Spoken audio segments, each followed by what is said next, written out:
E hoje eu vou estar trazendo essa ministração sobre mais um encontro de Deus com o homem. Eu queria que você abrisse a sua Bíblia em 2 Reis, capítulo 5, a partir do verso 1, que vai falar a história de um comandante do exército chamado Naamã. Eu amo essa palavra, inclusive tem um e-book escrito que fala sobre essa história.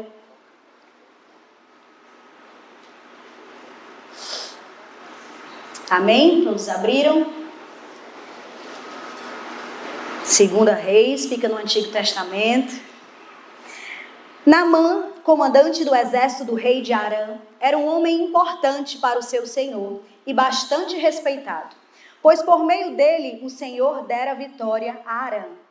Mas esse guerreiro valente sofria de lepra. Ora, tropas de Arã haviam atacado Israel e levado cativo uma menina que passou a servir a mulher de Naamã. Um dia ela disse à sua senhora: se o meu senhor procurasse o profeta que está em Samaria, ele o curaria da lepra. Naamã foi contar ao seu senhor o que a menina israelita dissera. O rei de Arã respondeu: vá, eu darei uma carta que você entregará ao rei de Israel. Então Naamã partiu, levando consigo 10 talentos de prata, 6.000 ciclos de ouro e 10 mudas de roupas finas. A carta que levou ao rei de Israel dizia: com esta carta estou te enviando Naamã, o meu oficial, para que o cures da sua lepra. Assim que o rei de Israel leu a carta, rasgou as vestes e disse: por acaso sou Deus, capaz de conceder vida ou morte? Porque este homem me envia alguém para que eu o cure da sua lepra? Vejam como ele procura um motivo para se desentender comigo. Quando Eliseu, o homem de Deus, soube que o rei de Israel havia rasgado as suas vestes, mandou-lhe esta mensagem: por que rasgaste as tuas vestes? Envia o homem a mim, e ele saberá que há profeta em Israel. Aleluia. Então Naamã foi com seus cavalos e carruagens e parou à porta da casa de Eliseu. Eliseu enviou um mensageiro que lhe dissesse: vá e lave-se 7 vezes no rio Jordão. Eu vou repetir esse primeiro texto. Eliseu enviou um mensageiro que lhe dissesse: vá e lave-se 7 vezes no rio Jordão. A sua pele será restaurada e você ficará purificado. Naamã, porém, ficou indignado e saiu dizendo: eu estava certo de que ele sairia para me receber, invocaria em pé o nome do Senhor, o seu Deus, moveria a mão sobre o lugar afetado e me curaria da lepra. Não são os rios Abana e Fafar em Damasco melhores do que todas as águas de Israel? Será que eu não poderia me lavar neles e ser purificado? Deu meia volta e foi embora dali furioso. Ninguém nunca agiu assim. Os seus servos foram até ele e lhe disseram: meu pai, se o profeta tivesse pedido alguma coisa difícil, o Senhor não faria? Muito mais quando ele apenas diz: lave-se e seja purificado. Assim, ele desceu ao Jordão, mergulhou 7 vezes, conforme a ordem do homem de Deus, e foi purificado. A sua pele tornou-se como de uma criança. Então, Naamã e toda a sua comitiva voltaram à casa do homem de Deus. Ao chegar diante do profeta, Naamã lhe disse: agora sei que em toda a terra não há Deus senão em Israel. Por favor, aceita um presente do teu servo. Aleluia. Você pode celebrar a Deus por essa palavra poderosa? E eu quero ler mais uma palavra com você que está lá em Jeremias 18, do 1 ao 6.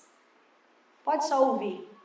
Esta é a palavra que veio a Jeremias da parte do Senhor. Levante-se e desça à casa do oleiro, e ali você ouvirá a minha mensagem. Então desci à casa do oleiro e o vi trabalhando com a roda. Mas o vaso que ele estava formando estragou-se nas suas mãos. Por isso ele o refez, moldando outro vaso de acordo com a sua vontade. Então a palavra do Senhor veio a mim: ó Israel, será que eu não posso agir com vocês como fez o oleiro? Pergunta o Senhor. Como o barro nas mãos do oleiro, assim são vocês nas minhas mãos, ó Israel. Aleluia, Senhor, essa é a tua palavra, nós nos submetemos a ela. Essa palavra, ó Deus, que é rema, que é reveladora aos nossos corações, que penetra, ó Deus, que separa juntas e medulas, ó Deus, que nos resgata, que nos traz a tua verdade. Espírito de Deus, que o Senhor haja essa manhã com graça, com revelação, que essa palavra venha, ó Deus, tirar de nós tudo aquilo que precisa sair e venha trazer para dentro de nós tudo aquilo que precisa entrar em nós. Que haja, ó Deus, uma boa terra em cada coração aqui, para que essa palavra frutifique e gere vida em nome de Jesus. Amém, amém. Eu acho que eu já poderia ir embora, porque a palavra de Deus, ela já é alto-falante, auto-ministrante aos nossos corações. E eu trouxe aqui 2 palavras que mostram o lugar que eu e você estamos. Em um lugar de total sujeição ao nosso Deus. A Bíblia diz em Salmos 34:8, provai e vede que o Senhor é bom. Para provar, eu preciso experienciar. E para ver, eu preciso ter uma percepção. Provar é sobre aquilo que nós vamos experienciando com o Senhor. E ver é sobre a maneira que a gente percebe o Senhor. Se tem uma coisa que o ser humano tem diferente, é a maneira de enxergar as coisas. Não sei se você já viu no Instagram ou nas redes sociais um tênis que é rosa para algumas pessoas e é verde para algumas pessoas. Porque nós enxergamos de uma maneira muito particular e muito pessoal aquilo que que está diante de nós. Muitas vezes um problema é colocado diante de um casal e a esposa vê de uma forma, o marido vê de outra. Mas existe um poder em nos encontrarmos com o Senhor, experienciarmos Ele e começar a enxergar como Deus enxerga. E todas essas experiências que eu li aqui, foi trazendo o homem para um lugar de experienciar o seu Senhor, aquele que o criou. O que experimentamos em Deus sempre afetará o que e como vemos. Tem uma frase que eu sempre digo quando ministro, que é: a cada encontro com Deus, algo nosso precisa sair e algo dele precisa vir para nós. Não faz sentido você entrar no seu secreto e você não sair transformado. Você não pode ler a palavra de Deus e não sair transformado por ela. Existe um poder a cada encontro com o Senhor. E eu acredito que como igreja de Jesus, nós precisamos ser mais intencionais nesses encontros. Em acessar o Senhor de uma maneira que você não só busca Ele, mas permite com que Ele também te busque, com que Ele também te transforme. E isso precisa de muita intencionalidade de nós. Todo encontro genuíno com Deus muda a trajetória do homem. Eu não sei você, mas eu lembro o dia que eu aceitei Jesus. Dia 4 de julho de 2004. Quem é que lembra o dia que aceitou Jesus? Amém. Porque foi um dia que verdadeiramente me marcou, me selou, e eu nunca mais fui a mesma. Então nós precisamos dar a real intenção, o real valor ao encontro que temos com o Senhor. Não dá para a gente vir para o culto e sair da mesma forma. Não dá para a gente entrar no secreto e sair da mesma forma. Sabe, o encontro com o Senhor não é um simples sentimento de emoção, não é um simples momento de emoção, como você tem um encontro com a sua amada, mas é um encontro com o Deus Todo-Poderoso. Sabe, é um choque divino entre o homem, entre o vaso e o oleiro, entre a lepra e a cura, entre o orgulho e a rendição. Tanto Naamã, o general poderoso, quanto Jeremias, o profeta de Deus, foram convidados a descer. A descer. E é esse momento de descida que o encontro acontece. E esse é um dos pontos que eu quero conversar com você nessa manhã. Enquanto Naamã descia ao Jordão, Jeremias descia à casa do oleiro. E ambos encontraram Deus no lugar da humilhação e da rendição. E o primeiro ponto que eu quero trazer aqui é: o encontro começa na descida. Você pode dar glória a Deus? Nem toda descida é confortável, mas ela tira o melhor de nós. Jeremias 18:2, desce à casa do oleiro. 2 Reis 5:10, vai e lava-te 7 vezes no Jordão. É necessário descer, é necessário uma humilhação, é necessário sair de uma posição de autossuficiência e ir para uma posição de dependência. Sabe, se nós somos filhos de Deus, nós temos um Deus. Nós temos alguém que rege a nossa vida. Se a gente aceitou Jesus como Senhor e Salvador, nós temos um Senhor. E por que a gente quer viver a nossa vida com as nossas escolhas e as nossas decisões? Se a gente tem um Deus, se a gente tem um Senhor para a gente requerer, para a gente ser guiado, para a gente ser ali, organizado. A Bíblia fala que Ele endireitará as nossas veredas. Por quê? Porque aqueles que são guiados, aqueles que são filhos de Deus, fazem as escolhas que o Filho de Deus tem que fazer. Então eu e você precisamos deixar mais de lado a nossa autossuficiência e ir para uma posição de dependência de Deus. Amém, igreja? O orgulho impede muitos de encontrarem a Deus. Eu costumo dizer que até o nosso orgulho bom, sabe aquele senso de que nós somos bons, que nós temos feito a boa obra, a boa parte, de que nós temos sido leais, de que nós temos sido íntegros, até esse orgulho bom, ele precisa estar nos pés de Jesus. Até o nosso orgulho bom precisa ir para o lugar de saber que sem Ele nada de bom estaria em mim. De que se tem algo bom é porque antes eu estive com Ele. Então nós temos que pegar todo o orgulho que há em nós, o orgulho da autossuficiência e o orgulho dos nossos bons feitos, e depositar no altar. E entregar ao Senhor. Sabe, e o orgulho, infelizmente, ele se disfarça de muitas formas. Talvez você carregue orgulho e nem sabe. Mas dificuldade de sair do controle, quando as coisas fogem do teu controle, significa que tem orgulho em você. Autossuficiência, altivez. Pessoas que sofreram rejeição, elas muitas vezes carregam orgulho. Porque a dor delas diz para elas que elas nunca mais querem ser rejeitadas. Então elas vestem uma proteção de que eu não preciso mais das pessoas. De que ninguém mais vai me ferir. Então a dor da rejeição, ela usa uma capa protetora de orgulho. Mas é uma falsa proteção que traz mais feridas ainda. Porque se você foi rejeitado um dia e você veste a capa da autossuficiência e do orgulho, você vai ter dificuldade de se relacionar. E no lugar das pessoas te amarem, as pessoas vão te isolar mais. Porque ninguém gosta de se relacionar com alguém que demonstra que não precisa de ninguém. Tá tenso, mas vai melhorar. Naamã esperava algo grandioso. Sabe, a Bíblia fala que ele fica furioso porque o profeta mandou um mensageiro. Você pode imaginar um general grandioso como ele, com armaduras poderosas, ser rejeitado por um profeta mandar um mensageiro para dar o recado para ele? E ali ele fica furioso. E é preciso um servo dele fazer ele reconhecer: meu Senhor, vamos baixar a bola aqui que quem está precisando é o Senhor? Se o profeta te pedisse algo tão grandioso, o Senhor faria? Por que algo tão simples? Sabe, Deus sabe exatamente como nos pegar.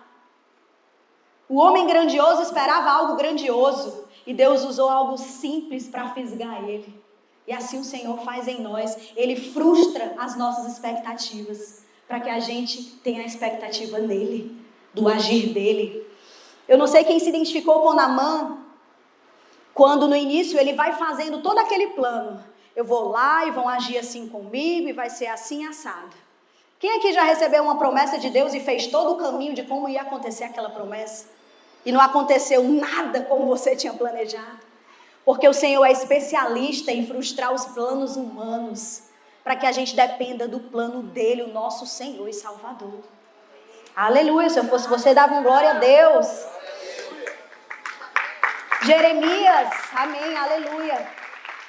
Gente, tá calor, eu sei que tá calor hoje, eu queria até trazer essa... Talvez Deus esteja nos humilhando um pouco, mas porque a gente está com algumas questões da parte da energia da igreja, então tá bem desafiador, mas segura que a vitória é maior, amém? Estou vendo aí algumas pessoas se abanando, eu também estou aqui, mas Deus é bom. Jeremias, por outro lado, foi levado a observar um processo comum, o trabalho de um oleiro. Um oleiro com um vaso de barro nas mãos. Mas o princípio é o mesmo. Deus se revela quando descemos, quando encontramos o lugar da humildade e da dependência. De saber que, ei Senhor, tudo que eu podia fazer eu já fiz. Agora é a tua hora de agir em mim, através de mim. O encontro começa quando entendemos que o milagre não está no monte da exaltação, mas no vale da obediência. Da obediência. Eu lembro quando nós fomos chamados pelo bispo a nos tornarmos pastores, e ali eu fui orar e eu me ajoelhei no quarto e eu chorei, porque quando é promessa, é lindo. Mas quando chega de fato, de verdade, o temor e o tremor chega também junto. E ali eu disse, Senhor, eu preciso apenas de uma palavra tua para me sustentar nesse tempo. E Deus me disse, dependência. Dependência. Você só vai se sustentar nesse lugar se você depender de mim todos os dias. Em todas as situações e em todas as circunstâncias. Então a dependência é o lugar que a gente reconhece a nossa pequenez. E se inclina e se quebra. Por que que Deus diz que um coração quebrantado e contrito Deus não despreza? Porque um coração quebrantado é um coração que se quebra. É um coração que reconhece que dele não pode vir nada, mas do autor da nossa fé vem todas as coisas. Então que em nome de Jesus eu e você possamos reconhecer que nós precisamos descer. Precisamos descer. Como pai e mãe, nós precisamos descer e reconhecer muitas vezes que falhamos. Reconhecer muitas vezes que estamos ausentes. Reconhecer muitas vezes que precisamos ter mais tempo de olho no olho. Reconhecer que precisamos instruir mais os nossos filhos. Ainda que a gente não tenha recebido instruções dos nossos pais. Porque a gente não tem controle dos pais que recebemos. Mas temos controle do pai e da mãe que seremos. Então que eu e você possamos reconhecer esse lugar de humildade e de dependência. Aleluia. O segundo ponto é que o encontro revela a real condição do coração. E essa real condição nos chama a vulnerabilidade. Naamã era vitorioso externamente, mas internamente ele era doente.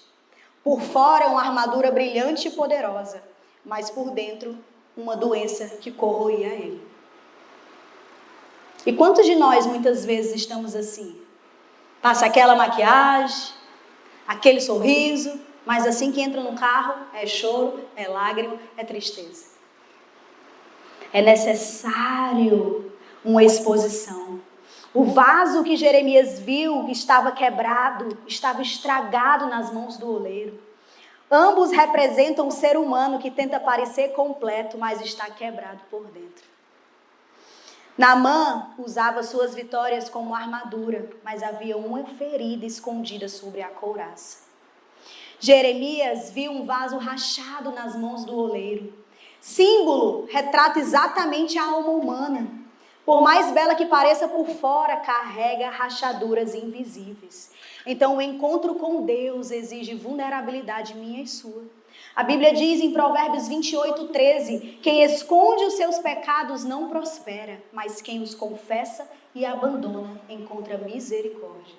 Então não existe lugar mais seguro para eu e você abrirmos as nossas vulnerabilidades, as nossas lacunas, os desejos da nossa carne, porque eu e você temos a vontade de pecar mesmo.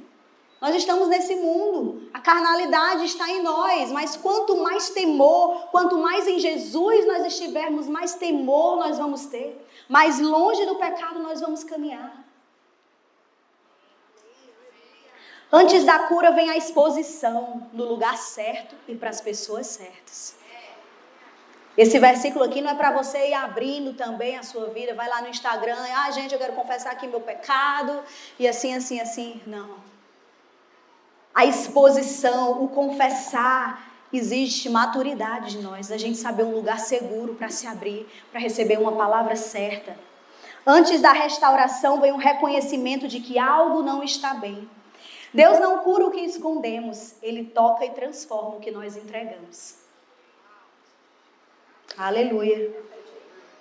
Deus não cura o que nós escondemos, Ele toca e transforma o que entregamos. Tem uma canção poderosa, vou deixar na cruz tudo o que passou, tudo o que ficou para trás. É necessário a gente enxergar as nossas lepras e apresentar para aquele que pode trazer a cura certa para a minha vida e para a sua vida. Enquanto Naamã tentava proteger a sua lepra, permanecia leproso. Quando ele se despiu do orgulho e se mostrou vulnerável diante da instrução divina, o milagre aconteceu. Sabe, foi necessário muita vulnerabilidade de Naamã para receber a cura dele. Porque talvez ele achava que ia no profeta e o profeta ia, como ele disse, impor as mãos e liberar a cura dele. Jamais ele imaginou que ia precisar se expor. Jamais ele imaginou que ia precisar tirar a sua armadura e expor a sua lepra, que era só do seu ambiente secreto, expor para todos. Mas Deus sabia o que precisava curar em Naamã. Não era apenas uma lepra física, mas uma lepra emocional. Então existem exposições em Deus que Ele cura não só a nossa área física, mas Ele cura de dentro. As curas do Senhor vêm de dentro para fora. E ser vulnerável diante de Deus não é sinal de fraqueza, mas de maturidade espiritual. De que você compreendeu, de que do jeito que está não dá mais para ficar. Sabe, eu costumo dizer, e eu acho que Deus ele tem me incomodado com isso, porque eu creio em um senso de urgência do Senhor, de ver a sua igreja agindo mais como igreja. Eu tenho lido muito sobre o avivamento, sobre os avivalistas e como aqueles homens tinham aquele encontro com o Senhor e eles queriam propagar aquilo ali. Só que a igreja moderna, a gente passa tempo demais olhando para as nossas lepras e para as nossas dores. Enquanto o evangelho era para estar sendo propagado, a gente está buscando a Deus só para o nosso umbigo. E amém, que a gente busca para nós, mas em Jesus a cura, a transformação, a libertação, e a gente tem que ir. Eu preciso ser curado para que eu cure outras pessoas. Por isso que existe uma urgência do Senhor. Por isso que nós temos que descer, nos humilhar e depois nos erguer com Ele. Para tudo que Ele tem para fazer em nós. Então há um senso de urgência do Senhor, de que eu e você sejamos sarados, para que a gente possa sarar o máximo de pessoas. Para que a gente tenha força e coragem suficiente de saber que eu já me humilhei. Eu sei que a minha fraqueza em Deus se transforma em força. Aí você vai ajudar outros também. Aí a ferida que era ferida se transforma numa cicatriz, se transforma num ministério aberto. Porque você vai ser um instrumento do Senhor. O vaso que permite ser tocado novamente demonstra confiança no oleiro. Eu e você precisamos confiar na obra que Deus está fazendo em nós. Sabe, se já tem uma área que você já venceu em Deus, você já tem autoridade nessa área. No seu pequeno grupo você pode testemunhar sobre ela, porque você já tem autoridade para liberar sobre outras pessoas. A vulnerabilidade é o solo onde o Espírito molda a alma, refaz o caráter e restaura o propósito. Vou ler de novo, para a Gladys copiar, que ela está aqui anotando tudo. A vulnerabilidade é o solo, é o fundamento onde o Espírito molda a alma, porque você se dispôs, refaz o caráter e restaura o propósito. E o oleiro, o nosso Deus lindo, ele não se escandaliza com as nossas lepras.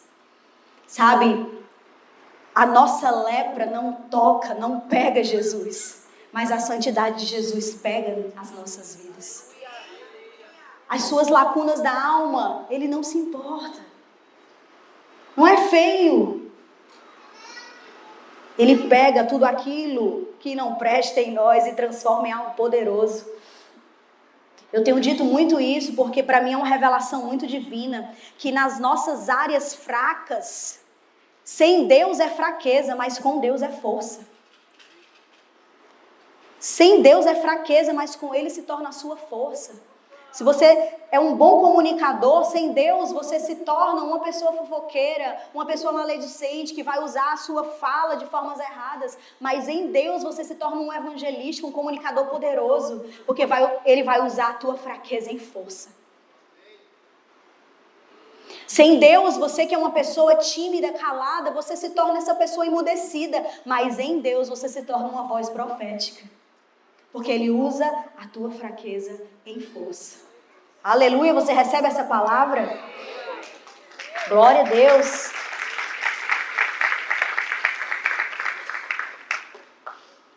O encontro exige obediência e entrega, é o terceiro ponto dessa palavra. Naamã precisou obedecer a uma instrução simples e aparentemente ilógica. Para ele não fazia sentido ter que mergulhar 7 vezes. O barro nas mãos do oleiro simplesmente não discute, ele se submete. Porque ele sabe que não é dono de si. Ele sabe que se está vindo um comando do Senhor, ele precisa se submeter. Sai da tua terra, da tua parentela e vai para um lugar que eu te mostrarei. É um comando de Deus que muitas vezes pode não fazer sentido para você, mas se é comando de Deus, se submeta à voz do oleiro. Existem comandos de Deus que não são tão claros e óbvios à nossa alma, mas não vai ser, porque Deus se comunica no nosso espírito. Então nós precisamos estar fortalecendo o nosso espírito, sabendo que estamos submetidos, e isso vai exigir de nós obediência e entrega. Eu lembro quando nós fomos enviados para o Eusébio, e a minha filha ontem fez um vídeo, o quanto ela tem sido movida em mudanças. E isso para uma jovem, né, para um adolescente, as minhas filhas, é desafiador. Para a gente adulto é desafiador você ser mudado, quase um nômade. Mas a obediência e a entrega têm falado mais alto. Então, quando a gente estava em Fortaleza, fomos consagrados pastores, e em poucos meses o bispo nos envia lá para o Eusébio. E a gente, meu Deus, e aí muda tudo, muda a história, muda a entrega, muda a vida, muda a rotina. E você vai para aquele lugar e você, agora eu estou em casa. E começa a agir, começa a ser, começa a sonhar. E aí depois de 1 ano e meio, vai para Messejana. E eu posso dizer para vocês que essa foi a melhor transição que Deus poderia ter feito. Porque verdadeiramente a gente compreende o agir de Deus. Sabe, aquilo que antes era turvo começa a ficar claro. Porque quando você entra no fluxo da obediência e da entrega, o oleiro vai fazendo ser sentido. Vai fazendo tudo fazer sentido, vai trazendo clareza. E como é poderoso estar nesse lugar. É fácil? Não. Porque tem renúncia, tem modificar a carne, os seus relacionamentos, a área que estava confortável para você. Mas é poderoso obedecer ao nosso Criador. Aleluia. Glória a Deus, celebre o Senhor. Sabe, a cura e a restauração não estão no esforço humano, mas na rendição. E a rendição, ela é muito mais espiritual, ela é muito mais uma obediência em fé. Quem se rende, está se rendendo em fé, não está enxergando muita coisa, mas está crendo que Deus é poderoso. Sabe quantas vezes Deus nos chama a mergulhar 7 vezes, a insistir mais uma vez, a permanecer, a obedecer até que algo dentro de nós mude. Porque muitas vezes a gente está querendo que o externo mude, mas o que Deus está querendo mudar é dentro de nós. Então Ele vai continuar comunicando para você, até que algo dentro de você mude. Eu creio que 7 áreas na vida de Naamã precisavam ser mudadas. Por isso 7 mergulhos. 7 exposições. Ia lá, 1, 2, 7 vezes aquele homem se expondo a sua vergonha, a sua doença. Não é fácil, mas é uma rendição em fé. Naamã se rendeu em fé, mergulhando. Senhor, eu me rendo ao processo, eu me rendo a essa dificuldade, eu me rendo até que ele se levantou da 7ª vez, curado e restaurado para a glória do Senhor. Aleluia. A fé verdadeira se prova na obediência, em cumprir com os comandos do Senhor, ainda que não faça sentido algum. Sabe, e essa manhã, enquanto Deus falava no meu coração para trazer esse paralelo do oleiro e de Naamã, 2 histórias que nos colocam totalmente nas mãos do Senhor, na dependência dEle. Deus me falava, peça à minha igreja para que sonde, para que olhe para dentro, para que veja qual área ainda precisa entregar as minhas mãos, para que rápido eu haja, para que rápido eu molde. Eu logo quando me converti, eu acho que eu ouvi de alguém, eu não me lembro, mas tinha uma oração que estava nos meus lábios constantemente até hoje, 21 anos depois da minha conversão. Senhor, molda o meu caráter ao teu. Molda o meu caráter ao teu. Não existe aquele termo, eu nasci assim, eu vou morrer assim. Em Jesus nós precisamos ser moldados ao caráter de Cristo, a agir como Cristo agiria. Sabe, ontem eu e o pastor Samuel, nós ministramos no Farol da CN Maraponga, e o tema era o papel da mulher cristã. Eu fiquei só com as mulheres e ele com os homens, o papel do homem cristão. E quando a gente recebeu o convite, eu comecei a pensar essa frase, né? O papel da mulher cristã. O que é que mais nos marca como cristãos? O que é que alguém tem de ação e de reação que você sabe logo que aquela pessoa é de Jesus? Alguém? Mansidão. Chega alguém no teu trabalho, uma pessoa nova, e ela tem ali uma atitude e tu diz logo pra tu mesmo: rapaz, só pode ser crente. Qual é a atitude? Bora, meu povo. Eu sou uma pregadora interativa. Alegria. Alegria é uma marca do povo de Deus. A mansidão, o domínio próprio, o amor, a fé. E será que como povo de Deus nós temos propagado essas características divinas? Será que dentro da nossa casa a gente está entregando a nossa mansidão, ou a gente está entregando a nossa ira e a nossa rispidez? Se tem algo que eu nunca aceitei de mim, foi ser fora o que eu não sou dentro. Eu e você precisamos ser cristãos primeiro dentro. Só vai fazer sentido se você for primeiro dentro, para os seus, para assim você transbordar para os outros. Não estou dizendo que você não vai se irritar, né? Amém, aleluia. Essa semana eu me irritei algumas vezes, minha filha está ali, minhas duas. Mas é sobre aquilo que é o nosso caráter de Cristo. É eu estar amando todo mundo ali fora e não ter paciência e amor com os meus. Eu estou vivendo um evangelho errado e não um evangelho de Cristo. Então nós precisamos a todo momento sondar e ir para esse lugar de dependência. Senhor, eu ainda não estou como eu gostaria. Me sonda e me conhece. Vê se há em mim algum caminho mau. Me molda, me restaura. Eu quero ser a esposa que o Senhor sonhou que eu fosse. Eu quero ser o marido que o Senhor sonhou que eu fosse. Eu quero ser o servo de Deus. Eu quero ser a incendiadora que o Senhor sonhou que eu fosse. Porque o evangelho não é só sobre nós. É sobre o que Deus tem para fazer em nós e através de nós. Aleluia. O quarto ponto dessa palavra: o encontro transforma e reposiciona. Fazer uma foto bonitinha, gente, para as minhas fotos.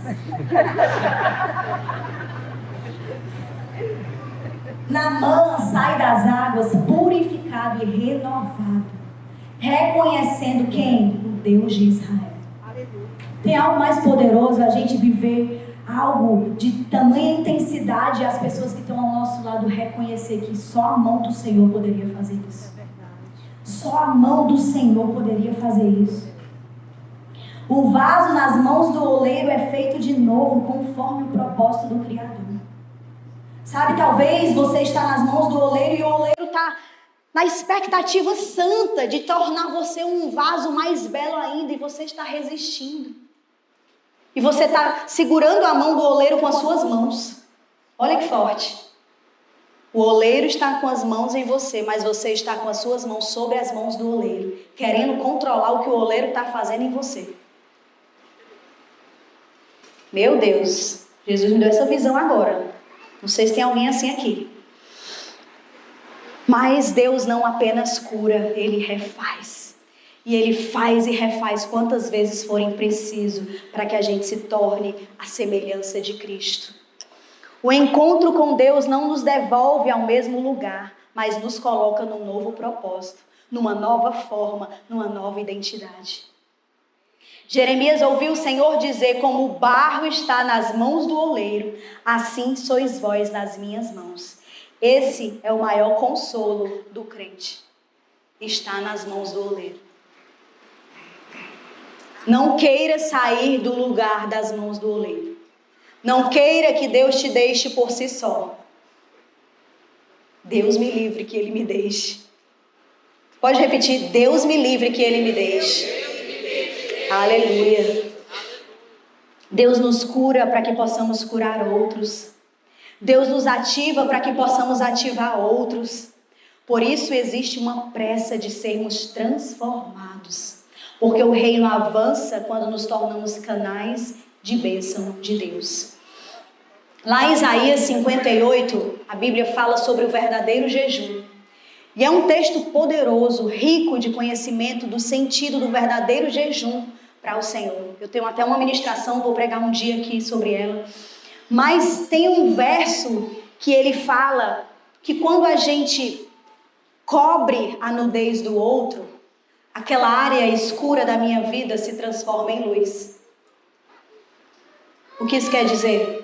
Quando eu tiro os olhos de mim, eu começo a viver em prol do reino de Deus para o outro, o Senhor vai trazendo luz para aquelas minhas lacunas. Todos nós temos áreas escuras. Todos nós temos noite em nós. Lutas que nós temos. Mas quando a gente começa a fazer pelo outro, Deus vai agindo em nós. Porque a gente começa a tirar os olhos do nosso umbigo e começa a cobrir a nudez das pessoas. E aí Deus vai agindo, Deus vai operando, Ele vai fazendo em nós. Existe um propósito poderoso no encontro, em ser transformados e reposicionados. O encontro com Deus não é sobre onde estamos, mas sobre quem somos diante dele. Naamã desceu e foi curado. Jeremias desceu e foi transformado. O que você está precisando hoje? Ser curado? Ser transformado? Eu quero dizer que você está no melhor lugar. Você está no melhor lugar que você poderia estar, nas mãos do oleiro. E Deus está chamando a igreja a descer para ser moldada novamente, para receber do Criador aquilo que Ele tem para esse tempo. Para que a gente possa contemplar com os nossos olhos o avivamento, o poder, a manifestação do Espírito que tantas e tantas pessoas contemplaram, nós também contemplaremos. Desça a casa do oleiro, mergulhe no Jordão e permita que o toque de Deus faça de novo o que o tempo deformou. Sabe, eu não sei quanto tempo você tem de crente. Eu não sei quanto tempo você tem de cristão. Se você olha para a sua vida e pensa, tudo que Deus podia fazer já fez. Eu já fiz demais. Quero te dizer que isso é orgulho. Orgulho e autossuficiência. Porque Deus sim precisa de você. Sim, você está nas mãos do oleiro ainda. Ainda tem molde do Criador. Ainda tem unção para ser colocada dentro desse vaso. Ainda tem vinho para ser colocado dentro desse vaso novo. Aleluia. Eu queria chamar um louvor nesse momento. E eu queria que a gente aproveitasse esse tempo para se derramar na presença de Deus. Para que não as minhas palavras, mas a palavra, o sussurro do Espírito Santo possa adentrar o seu coração, a sua mente, o seu espírito. E você comece a sondar, Senhor, em que área ainda tem orgulho em mim? Em que área eu ainda preciso do molde, do trabalhar do Espírito? Você pode ficar de pé, igreja? Aleluia, Espírito de Deus. O Senhor tem total liberdade nesse lugar, nessa manhã, nos nossos corações. Vem com graça, vem com um favor de nos revelar, de sussurrar, Senhor, ao nosso ouvido espiritual. Nós queremos te ouvir, Espírito de Deus. Nós queremos te ouvir como Jeremias ouviu e viu. Levante-se e vá à casa do oleiro. Nós queremos, ó Deus, ser conduzidos pelo Senhor para um lugar de transformação, para um lugar, ó Deus, de sermos moldados por Ti. Nós não queremos mais perder tempo, ó Deus. Nós não queremos mais estar abraçados ao nosso orgulho. Nós não queremos mais estar abraçados à nossa conveniência, à nossa comodidade. Nós queremos abraçar a vontade do Senhor. Nós queremos abraçar a voz de Deus nos conduzindo ao novo. Nós queremos viver o novo, porque existe, Senhor, uma luz nova. Existe uma aurora que vai brilhando, brilhando até ser dia perfeito. Existe uma transformação de dentro para fora que o Senhor deseja agir em nós, operar em nós. E nós queremos, ó Deus, ser transformados, ser moldados, não apenas para nós mesmos, mas para que o Teu reino cresça através de nós. Nós queremos ser a voz que o Senhor precisa. Como João Batista um dia foi a voz que gritava no meio do deserto. Nós queremos ser a voz que o Senhor precisa. Nós queremos ser as mãos que o Senhor precisa. Nós queremos ser os pés que o Senhor precisa. Nós queremos, ó Deus, ser teu instrumento. Nós queremos, ó Deus, ser vasos nas tuas mãos, mas também receber a unção dentro do vaso. Nós queremos, ó Deus, ser ungidos por ti. E que esse óleo, ó Deus, desça sobre as nossas cabeças e transborde, Senhor, para todos os lados, para que a tua verdade chegue a muitos e muitos lugares.